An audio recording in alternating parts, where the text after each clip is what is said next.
എല്ലാവർക്കും ആസ്പിർ മീഡിയയുടെ പുതിയൊരു വീഡിയോയിലേക്ക് സ്വാഗതം. ഏറ്റവും പുതിയ സിനിമകളുടെ OTT അപ്ഡേറ്റ്സ് അറിയാൻ ഈ ചാനൽ മറക്കാതെ സബ്സ്ക്രൈബ് ചെയ്യുക. ആദ്യത്തെ അപ്ഡേറ്റ് ഓഫീസർ ഓൺ ഡ്യൂട്ടി എന്ന മലയാളം സിനിമയെക്കുറിച്ചാണ്.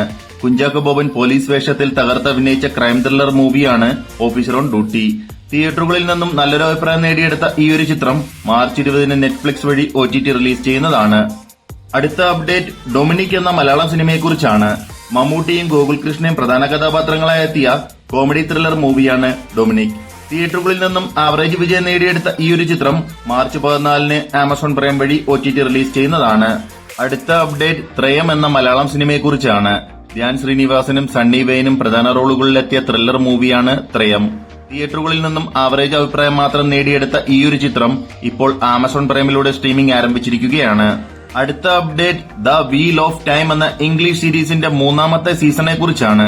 മികച്ച അഭിപ്രായങ്ങൾ നേടിയെടുത്ത ഈ ഒരു ആക്ഷൻ അഡ്വഞ്ചർ സീരീസ് മാർച്ച് 13-ന് ആമസോൺ പ്രൈമിലൂടെ പാൻ ഇന്ത്യൻ ഭാഷകളിൽ OTT റിലീസ് ചെയ്യുന്നതാണ്. അടുത്ത അപ്ഡേറ്റ് ഒരു ജാതി ജാതകം എന്ന മലയാളം സിനിമയെക്കുറിച്ചാണ്. വിനീത് ശ്രീനിവാസനും നിഖില വിമലും കേന്ദ്ര കഥാപാത്രങ്ങളായി എത്തിയ കോമഡി ത്രില്ലർ മൂവിയാണ് ഒരു ജാതി ജാതകം. തിയേറ്ററുകളിൽ നിന്നും ഭേദപ്പെട്ട വിജയം നേടിയെടുത്ത ഈ ഒരു ചിത്രം മാർച്ച് 14-ന് മനോരമ മാക്സിലൂടെ സ്ട്രീമിംഗ് ആരംഭിക്കുന്നതാണ്. അവസാനത്തെ അപ്ഡേറ്റ് പൈങ്കിളി എന്ന മലയാളം സിനിമയുടേതാണ്. സജിൻ ഗോപുവും അനശ്വര രാജനും തകർത്തഭിനയിച്ച റൊമാന്റിക് ത്രില്ലർ മൂവിയാണ് പൈങ്കിളി. തിയേറ്ററുകളിൽ നിന്നും നല്ലൊരു വിജയം നേടിയെടുത്ത ഈ ഒരു ചിത്രം മാർച്ച് ലാസ്റ്റ് വീക്കിൽ മനോരമ മാക്സ് വഴി OTT റിലീസ് ചെയ്യുന്നതാണ്.